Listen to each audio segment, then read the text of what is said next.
ওজন কমাতে সহায়ক। লেটুস পাতায় আছে ফাইবার ও সেলুলোজ, এছাড়াও এতে ক্যালোরির পরিমাণ খুবই কম। ফলে যারা ওজন সমস্যায় ভুগছেন তারা খাবার তালিকায় প্রচুর পরিমাণে লেটুস পাতা রাখতে পারেন।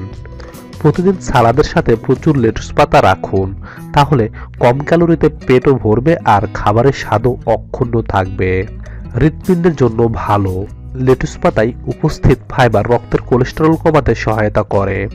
এছাড়াও লেটুসে আছে ভিটামিন সি ও বিটা ক্যারোটিন। এই দুটি উপাদান কোলেস্টেরলের অক্সিডেশনকে বাধা দেয় এবং কোলেস্টেরল কমাতে সহায়তা করে। ফলে রক্তের খারাপ কোলেস্টেরলের মাত্রা নিয়ন্ত্রণে থাকে এবং হৃৎপিণ্ড ভালো থাকে, হাড় ভালো রাখে। লেটুস পাতা ভিটামিন কে এর একটি ভালো উৎস। ভিটামিন কে হাড়ের মেটাবলিজম বাড়ায়। এছাড়াও ভিটামিন কে হাড়ের কোষগুলোকে সচল রাখে এবং দ্রুত হাড় ক্ষয় হওয়ার থেকে শরীরকে রক্ষা করে।